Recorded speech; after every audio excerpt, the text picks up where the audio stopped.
Alors, les grandes villes italiennes, la plus riche au début de la Renaissance, c'est Venise. Venise, il faut savoir, ça a été 3 siècles de domination du monde, la ville la plus riche du monde pendant 3 siècles. Enfin, il faut aller une fois dans sa vie à Venise, vous voyez, il suffit de... À un moment, vous dites, ça devait marcher pas mal quand même, parce que et quand même, ça délivre, quoi. Premier port du monde, commerce international maritime, 3000 navires appartenant à la ville, et commerce d'épices, des soies, de l'argent, de l'or, des armes, des cuirs, etc., de la laine, etc. Plus la première ville touristique qui ait jamais existé. Dès la Renaissance, il y a des guides touristiques à Venise. Faut savoir. On aborde par Venise parce qu'il y a des voies maritimes sûres avec des passagers. Et si on va à Rome, qu'on veut aller sur le lieu de la chrétienté, on passe par Venise. Production plus des verres, super verres vénitiens, haute qualité, bijoux, taille des pierres précieuses, parfums, etc.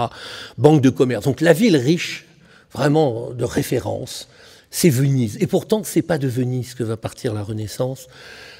Venise s'impose, est encore la ville dominante. C'est la nouvelle Byzance, d'ailleurs, a tout fait pour affaiblir Byzance, puisque Constantinople a été pillée plusieurs fois par les Vénitiens, je ne reviendrai pas. La nouvelle Rome, Rome est une ville en difficulté, assez pauvre, pas très peuplée. Elle se veut la référence absolue. Venise fait sa communication sur toute l'Europe et le reste du monde. Puissance, beauté, etc. Elle sait accueillir. Et le premier guide touristique vraiment structuré qui nous soit resté, il est de 1571, il s'intitule « Venise, cité noble et singulière ». Ça vous dit quoi faire à Venise, où aller dormir, les activités, enfin, comme un guide moderne. Donc c'est pas d'hier qu'il y a des touristes à Venise, c'est le moins qu'on puisse dire. Beaucoup de villes se comparent à Venise. Vous verrez dans toute l'Europe la Venise du Nord, la Venise des Flandres, la Venise d'ici, de là. Et quand il y aura le début de la conquête de l'Amérique, par évidemment des marins et vénitiens et génois, parce que c'était les plus expérimentés. Le pays sur lequel on touchera, le Venezuela, ça veut dire la Nouvelle Venise. Donc on voit de la Venise partout, comme nous on a fait la Nouvelle-Orléans. Chacun positionne sa ville. Et donc, l'impulsion de la Renaissance ne vient pas de Venise, elle avait une grandeur qui était liée à son commerce international et autres. Elle va suivre le mouvement, incontestablement. Ce sera une grande ville de publication d'ouvrages, par exemple. Mais sa domination va décliner pendant toute la période, avec la montée des autres cités, essentiellement Florence, on zoomera sur Florence, mais aussi les autres, Gênes et autres qui vont jouer. Donc Venise, en fait, s'affaiblit petit à petit.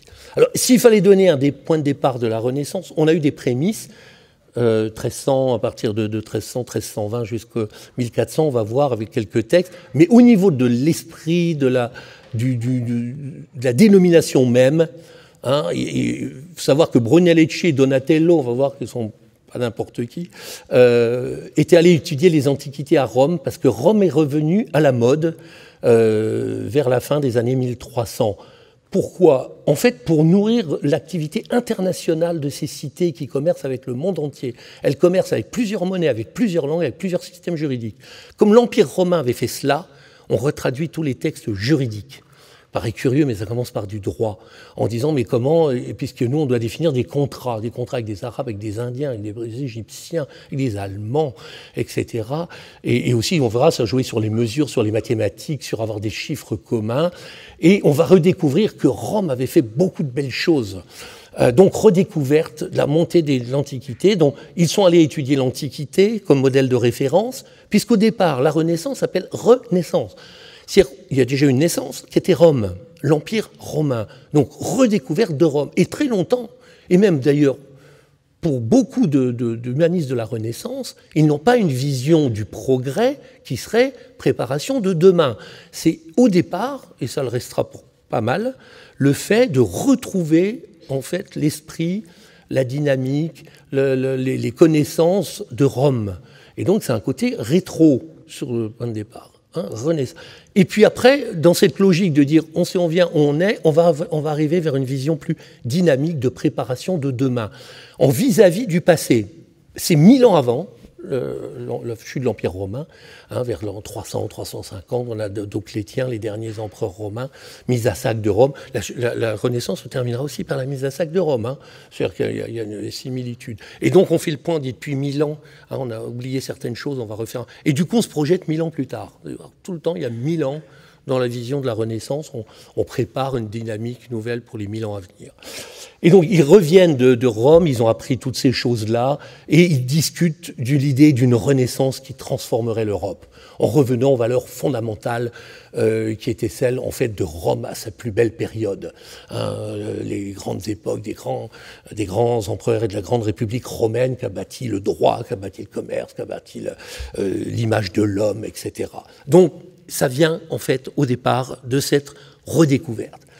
Et ça va naître à Florence, de façon extrêmement précise, puisque plus de moitié, de 60% de tous les artistes de la Renaissance sont florentins. Or, ce n'est pas une grande ville. Elle va se balader entre 40 000 et 90 000 habitants. Vous imaginez la taille que ça a. C'est une toute petite ville, c'est plus petit que Reims, même si c'est une grande ville à cette époque-là. Et on va avoir une palanquée d'artistes qui vont naître de ce contexte. Ça reste un mystère dans l'étude d'avoir autant de génie en aussi peu de temps. Et ça pose d'ailleurs une question qui n'est pas résolue, chacun y va de ses argumentaires, de dire oui, mais est-ce qu'on n'a pas à ce moment-là éduqué les gens à un niveau exceptionnel, mis la barrière très haut, avoir une émulation qui fait que les gens se sont surpassés. Et en fait, on a obtenu le meilleur de gens, plutôt qu'il y aurait statistiquement un hasard qui aurait fait que tous les artistes seraient nés florentins, ce qui est quand même peu crédible. Il y en avait d'autres en Italie, mais moitié sur une ville pareille.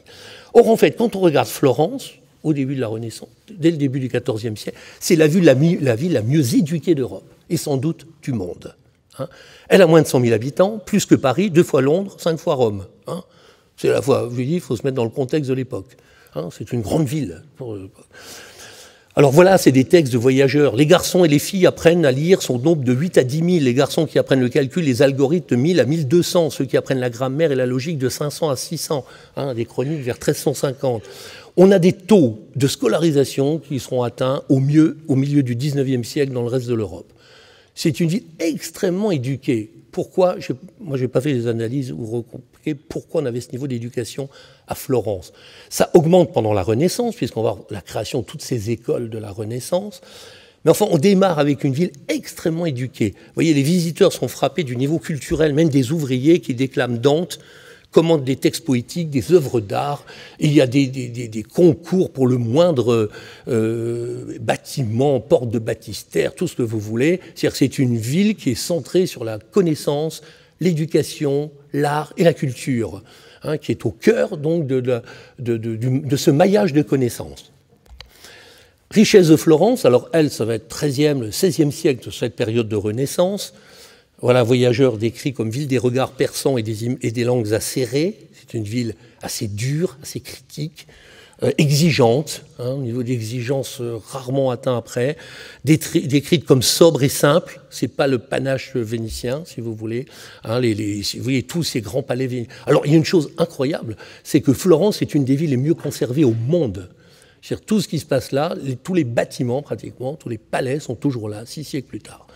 Si vous avez des amis de la haute société florentine, vous pouvez aller à l'intérieur. Souvent, les meubles n'ont pas changé. Et donc, c'est rarissime que l'on ait des villes, un peu comme Venise, qui sont passées à travers l'histoire, bien qu'étant très mal défendues, et sont restées, vous pouvez voir physiquement comment cela était il y a 6 siècles. Alors, sobre et simple par les voyageurs. Alors, c'est déjà la plus grande place financière du monde. La puissance de Florence vient de sa finance, on verra après pourquoi elle a développé la finance à ce niveau-là. Elle n'est pas au bord de la mer, si vous voulez. Bon. Elle n'a pas de flotte. C'est pas les Génois, c'est pas les Vénitiens. Elle va développer le commerce terrestre. Or, le commerce terrestre, c'est le pire qu'il y ait. Il y a des bandits de grand chemin. Vous vous faites piquer tout ce que vous avez sur vous. Et donc, pourtant, elle va se spécialiser dans le commerce terrestre. Ça veut dire que et par exemple, chez les bandits de l'époque, on dit ah oui, mais c'est des Florentins, il n'y a rien à prendre, quoi. Ils n'ont rien sur eux. Pas de pièces d'or, rien, parce qu'ils travaillent avec des monnaies, avec des effets. Et les banques italiennes vont compenser des éléments. Donc on ne se balade pas avec du numéraire. On a créé des effets de chèques, des produits financiers extrêmement sophistiqués, parce que sinon le commerce physique et le commerce terrestre n'y résistent pas. Par exemple, les grandes villes de foires qu'on va trouver, qui vont s'étaler entre l'Italie du Nord et l'Europe du Nord, on définit entre banques avant combien il faudra de monnaie pour la période, vu le volume approximatif des échanges. On va tout compenser, et on fera une compensation à mi-foire, une à la fin. Résultat, il n'y a pas d'argent qui sera baladé pour que chacun rentre chez soi et retrouve la monnaie qu'il a gagnée à son domicile et dans sa ville d'origine. Donc pour la première fois, l'argent se promène dans le temps et dans l'espace. Parce qu'on a une rigueur, on verra après ce qu'a fait Médicis. Production, est-ce que Florence produit quelque chose? Oui, elle est leader du monde connu à cette époque-là sur les étoffes de luxe, des superbes étoffes, des superbes tissus. 30 000 employés, alors vous voyez, dans une ville qui fait 80 000, par exemple, vous avez 30 000 employés, pratiquement tout le monde vit de cela, vêtements et textiles, les soies, donc on intègre des soies venues d'Asie et on piquera la technique de la soie d'ailleurs aux Chinois. C'est vraiment là on leur a piqué. On a des gens qui en dos sont piqués, les Chinois se défendaient bien, mais là, encore une fois, là, c'était produits de luxe, les cuirs, les bijoux, les peintures, les sculptures, les cosmétiques, donc très haut de gamme, agriculture riche, Florence veut dire fleurs, il y a les fleurs autour aussi, on produit des fleurs, des céréales, enfin un endroit assez béni des dieux au niveau des conditions climatiques. Alors, Florence, en fait, ça va être le living lab de la Renaissance. C'est la ville de référence. C'est l'audace absolue, laboratoire d'idées, berceau des idées et des idéaux de la Renaissance, une culture partagée de l'exigence, pression exceptionnelle de la ville sur des objectifs intellectuels et artistiques. Des siècles après, on parle encore des appels d'offres qui ont été gagnés ou perdus par Léonard, par Michel-Ange et autres sur ce que mettait la ville, à l'avant-garde de l'art. Plus de moitié, je disais, des grands artistes sont florentins. Et d'origine très modeste. Je n'ai pas repris là parce que ce sera un autre sujet. Mais quand vous regardez l'origine des grands artistes, vous avez son fils de berger, fils de boucher, enfin, ça n'est pas, je dirais, c'est des personnes retenues pour leur qualité. Alors la banque, elle est très puissante. On va avoir un phénomène intéressant qui va être la libération du taux d'intérêt, qui va donner un souffle à la Renaissance, parce que sans prêt, on ne peut pas développer l'économie. Et faire un prêt sans intérêt, c'est très difficile. Et donc l'Église va lâcher sur le prêt-intérêt, ce qu'elle n'avait pas lâché depuis longtemps, avec une contrepartie, c'est que vous avez le droit de faire des prêts-intérêts, et on va voir, il y aura des risques, puisqu'on va avoir une faillite du système financier. Mais en échange, il faut que vous fassiez de la monnaie dite expiatoire. Pour compenser que vous faites de l'argent avec de l'argent, il faut financer les œuvres, les églises, les miséricordia, qui sont des structures qui aident tout le monde. Donc richesse, stabilité administrative, économique. En fait, la ville est gérée par les corporations. Je ne rentrerai pas dans les détails, mais elle a une continuité liée en fait aux acteurs de l'économie, qui jouent un rôle beaucoup plus important, et le pouvoir, ils reviendront aux Médicis parce qu'ils sont les plus puissants. On ne va pas dire que c'est un modèle politique qui l'emporte tellement sur un autre, puisqu'on aura des phases de modèles très concentrés, moins concentrés, mais la ville a une grande résistance à l'évolution de la superstructure politique à cause de son mode d'organisation entre les grandes corporations, les grandes familles et les banques, qui fait qu'on a une continuité, et les artistes. Alors voilà, encore, je cite un grand anglais, il dit « Il est vrai que Florence ne fut pas toujours le promoteur. Les bases des méthodes commerciales modernes avaient été créées à Gênes au XIIIe siècle. Pise avait donné son nom à des artistes qui ouvraient la voie de la Renaissance. Les techniques de la diplomatie furent d'abord mises sur pied à Venise. Mais tout ce que Florence ne créa pas, elle le raffina. C'est-à-dire que Florence a poussé l'exigence à un niveau exceptionnel. Elle n'avait pas inventé tous les éléments de la banque, ni de l'art, etc. Mais on a atteint un niveau pouvoir. Voilà. Malgré toute la richesse de Venise et le pouvoir de Rome, si on veut évoquer l'Italie à l'époque de la Renaissance, c'est à Florence qu'il faut penser d'abord et par-dessus tout. La cité qui était à la tête de toutes les autres villes italiennes, tant par son audace que par ses réalisations, elle n'a pas seulement donné naissance à toute une série de grands hommes, elle entretenait une atmosphère de recherche et d'expérimentation qui en faisait un vaste laboratoire. C'est ce que nous dit un historien, pas le spécialiste de l'innovation. Il dit c'était le laboratoire. On a pratiquement tout testé à Florence. Alors, autre atout, donc, début du XIVe, un siècle de progrès pratiquement continu à Florence, puissance économique maximale, innovation conceptuelle, technologique, artistique. Elle aura un déclin des premières parties du XIVe siècle, notamment à cause de ces épidémies de peste. Et puis on va avoir, alors la Renaissance commence par un effondrement du système financier. Vous avez deux grandes banques, notamment, il y en a plus que deux, mais les deux plus grosses, Bardi et Peruzzi, c'est un peu HSBC et BNP, si vous comparez avec aujourd'hui. Puissantissimes banques qui, eux, vont faire faillite. Elles font faillite. Pourquoi ? Elles font faillite parce que ces grands pays que vous avez autour, ils se faisaient tous financer par les banquiers lombards et les banquiers florentins et autres. Et ils se mènent dans des guerres, dans des choses qui leur coûtent très cher, de la même façon que l'Église s'était complètement appauvrie avec les croisades, et elle s'était débarrassée de ceux qui lui avaient prêté de l'argent. Là, on va se trouver au fait que la couronne d'Angleterre déclare qu'elle ne pourra pas rembourser sa dette souveraine. Vous voyez, toute correspondance avec un cas actuel serait purement fortuite. Et alors, donc, tout l'argent prêté par Smilelav se dit... Alors, ça, c'est un très mauvais précédent, parce qu'on dit, si le roi d'Angleterre ne rembourse pas, donc les autres pays suivent, sauf un, qui est l'Empire allemand, qui, lui, ne va pas suivre. Et du coup, ces banquiers vont devenir les plus puissants banquiers d'Europe. Donc, vous voyez un petit peu le contexte. On démarre avec un effondrement du système financier. Toutes les grandes vagues d'innovation commencent comme ça, donc pas d'inquiétude particulière. Un monde ancien s'effondre, un nouveau monde émerge, comme on dit. Donc, crise financière. Et c'est les Médicis, le père et Côme de Médicis, qui vont bâtir tout le système financier moderne, avec la Banque des Médicis, puissantissime, qui fait pratiquement toutes les innovations financières, excepté la carte de crédit et excepté le subprime qu'ils avaient envisagé, mais qu'ils n'ont pas retenu. Ça ne s'appelait pas subprime à l'époque, mais un prêt avec taux d'intérêt croissant et gagé sur l'augmentation de la richesse supposée du bien acheté, ou du revenu de l'autre, ce qui est contradictoire aux règles définies par le père Médicis, en disant à ce moment-là, on spécule sur quelque chose qui a beaucoup de chances de ne pas se réaliser. Donc voilà, peste de 1348, donc qui va amener une récession, beaucoup de gens meurent. Récession, révolte, un peu grève, il y aura une grève pendant la Renaissance importante. Et puis elle retrouvera sa richesse et sa puissance au tournant du XVe siècle. Alors elle émet une monnaie, le florin d'or, qui démarre avant la Renaissance, 1253, qui sera le monnaie de référence de toute l'Europe, mais aussi de l'Asie. On payait, paraît-il, quand vous étudiez les documents chinois, un tiers des achats de la Chine se faisaient en florins. Donc, juste avant l'euro, le florin, c'était encore la monnaie des Pays-Bas. On a un petit problème de micro parce que les piles avaient... On ne sait jamais l'état des piles, comme on arrive en fin de soirée, on les change.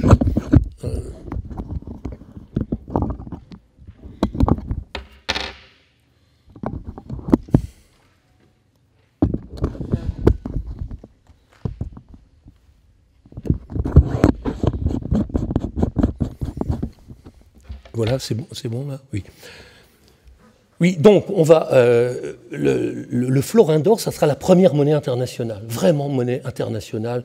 Tout le monde accepte le florin d'or partout, au Moyen-Orient, en Asie centrale, en Chine, etc. Frappé à Florence, avec des critères financiers très précis. Et donc, près de moitié des transactions internationales se font en florin. Et donc, c'est un des atouts déterminants de Florence, c'est elle qui bat monnaie, qui est reconnue par tout le monde. Vous avez partout, vous trouvez d'ailleurs, encore dans les bibliothèques, une grille qui vous donne la correspondance de votre monnaie avec le florin, qui était la référence. Et vous pouvez d'ailleurs vous acheter des petits florins d'or, maintenant ils en ressortent par nostalgie, du florin d'or. Alors, l'humanisme va être, je veux dire, dans les grandes avancées financières, on reviendra, scientifiques aussi, techniques, mathématiques, l'homme mesure de toutes choses et l'humanisme. C'est quand même l'immense avancée et qui reste aujourd'hui, c'est l'humanisme. Précurseur, Dante, 1265, 1300, donc on dit la première Renaissance, la Divine Comédie, une sorte de comédie humaine comparée avec les dieux, donc travail extrêmement impertinente, nouvelle. Pétrarque, fondateur de l'humanisme moderne, capacité de l'homme à penser, à décider lui-même. L'homme est fondamentalement bon par nature. Alors vous savez, il y a le concept de péché originel dans la religion. Donc là, en fait, les humanistes de la Renaissance, on va voir, ils s'appellent humanistes parce qu'ils ont fait leurs humanités au départ. C'est des formations qui sont sur toutes les sciences humaines. Encore aujourd'hui, en Belgique, on dit « Où est-ce que tu as fait tes humanités ?» Tout ce qui est sciences humaines, une partie des sciences sociales. Nous, le terme... Et puis ensuite, le terme devient plus générique. Il est commun à ceux qui ont fait des études, notamment leurs humanités, et qui partagent une vision de l'homme comme étant mesure de toute chose. Et donc, c'est une sorte de réseau, les grands humanistes de la Renaissance. Ils ont des échanges entre eux dans l'Europe, ils recomposent les textes antiques, ils forment les gens, ils sont formateurs bénévoles, ils diffusent une vision. Alors, pourquoi est-ce qu'on va avoir cette ambition considérable? En fait, il y a une relation à la religion. C'est-à-dire qu'on va prendre une certaine marge de manœuvre par rapport à la religion. La plupart, pratiquement la quasi-totalité des humanistes de la Renaissance se disent catholiques. Ils ne remettent pas en cause le rôle de Dieu ni de l'Église. Du moins, pas de front. Vous allez voir, ils se permettent beaucoup de choses. Ce n'est pas la réforme. La réforme ne va pas se passer en Italie. L'Italie est beaucoup plus subtile que... Elle ne va pas attaquer de front. Ils partent en fait d'une ouverture qui se trouve dans les textes sacrés. Dieu a fait l'homme à son image. Ça paraît rien, mais ça change tout. Hein, et on dit, mais si je veux rencontrer Dieu où il est, on dit, c'est ton prochain, c'est celui que tu rencontres, peut-être la vieille dame à côté et tout. Donc, l'homme est un Dieu, Dieu délègue une capacité. On verra ce tableau, Dieu crée l'homme. Lien direct. Si Dieu a fait l'homme à son image, c'est une transfert de pouvoir. Et à ce moment-là, si Dieu est bon, si Dieu est bien, et tout homme est un peu un Dieu en puissance. Et donc, vous voyez la filiation Dieu-homme qui va donner une ambition très forte, puisque tout l'enfant qui vient de naître encore, c'est déjà un petit Dieu dans sa façon. Il a hérité de Dieu son image, ses capacités. Il peut s'améliorer à l'infini par la connaissance, il n'a pas à être acheté, donc on va mettre l'homme... Alors on dit Dieu a fait l'homme, alors l'Église voit, elle dit Dieu a fait l'homme. Okay, après, vous allez vous engouffrer, en fait, dans cette ouverture. Et on va faire des travaux d'analyse réguliers, de grammaire, d'histoire, de philosophie, etc. C'est là que naît, par exemple, la notion de texte intégral. On ne remet pas en cause un texte, rigueur scientifique, culturelle, indépendante, qui va aller très loin, puisque, vous voyez, Lorenzo Valla va démontrer en 1440 que la donation de Constantin est un faux. Vous avez vu la taille des États pontificaux. Et l'Église s'appuyait sur un texte qui est une donation de l'empereur Constantin, qui avait dit, mais il avait donné toutes ses terres à l'Église. Ils vont montrer que les mots employés ne pouvaient pas être employés à cette époque-là parce qu'ils sont nés après. Donc, analyse très précise, historique, linguistique et autres, de dire, c'est un faux. Et attaquer le pape de front sur... Il va se retrouver avec le Vatican, qui est un truc, une chure de mouche, quoi. Alors qu'il avait un tiers de l'Italie. Hein, une attaque en règle juridique. Et on dit c'est l'émergence d'un troisième pouvoir, en dehors de l'Église et de l'État, de gens qui maîtrisent la culture et l'éducation.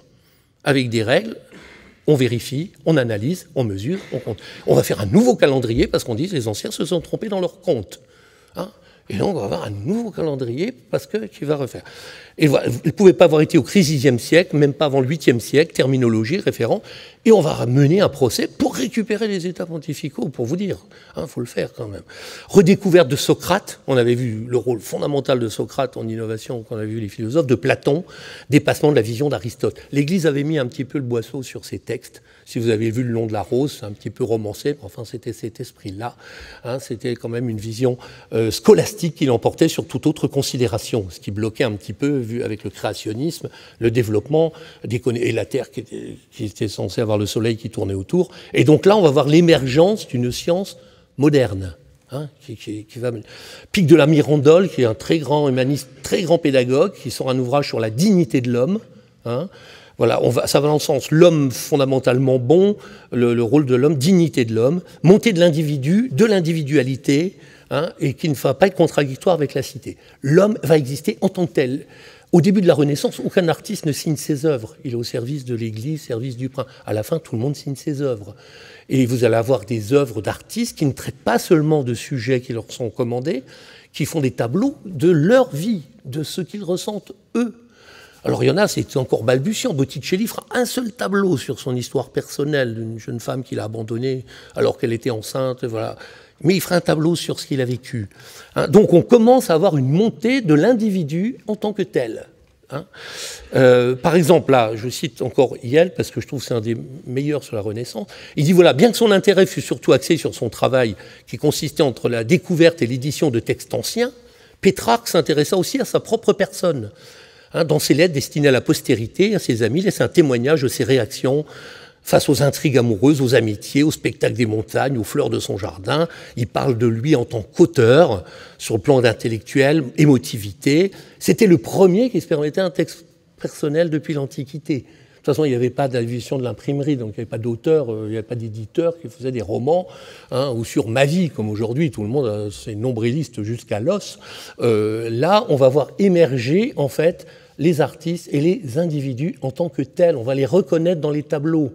Ça ne va pas être un visage standard. Alors, Renaissance, l'homme prend la main. Il y a ce célèbre tableau, on le regardera d'un œil différent tout à l'heure, qui montre cette connexion entre Dieu et l'homme qui lui passe le relais pour à son image. Alors, apport de l'Antiquité aussi. L'Antiquité avait apporté beaucoup quand même. Rome, ça a dominé quand même la Terre pendant plus de 5 siècles. Plaisir du beau, goût du dialogue. Là, il y a un réémerveillement sur la beauté des statues antiques, grecques, romaines, les palais romains. Ce qui avait été fait, on dit on a poussé le beau très loin, donc on va voir l'importance de la beauté à la Renaissance. Le sens de la raison, puisqu'en fait, c'était une période qui était moins prenante au niveau religieux, vu qu'il y avait autant de dieux que vous vouliez, donc c'était plus... On a eu des grands philosophes en Grèce et à Rome. De la mesure, de la modération, qui sont des éléments clés qui vont influencer l'humanisme de la Renaissance. Prise de responsabilité de l'homme par rapport à lui-même, face au monde et face à son devenir. C'est-à-dire, on dit, on est responsable de notre destin. Et ça n'est pas contradictoire avec ce que nous a dit l'Église. Puisqu'il a fait à son image, ses capacités sont sans limite. Alors voilà un texte de référence. Giannozzo Madetti dit, Dieu a créé le monde. Vous voyez, tout le temps, vous avez ça au début. Ça, le pape, il se recouche, c'est marqué, Dieu a créé le monde, c'est bon. L'homme l'a transformé, amélioré. Tout ce qui nous entoure est notre œuvre. Tous les châteaux, toutes les villes, elles sont nôtres. Les peintures, les sculptures, nôtres sont les métiers, les sciences, les systèmes philosophiques, nôtres sont toutes les inventions. Donc vous voyez, après avoir rendu hommage à Dieu, on dit, voilà, tu nous as fait à ton image, on roule. En gros, simplifiant. Donc ouverture intelligente par rapport à la puissance de l'Église. On a 2 pas de Rome, on est quand même en Italie. Il y a une puissance qui est là, qui prélève beaucoup d'impôts, qui peut vous excommunier. Et donc c'est très... c'est la subtilité de la Renaissance. On verra, il va y avoir tout le temps à les titiller,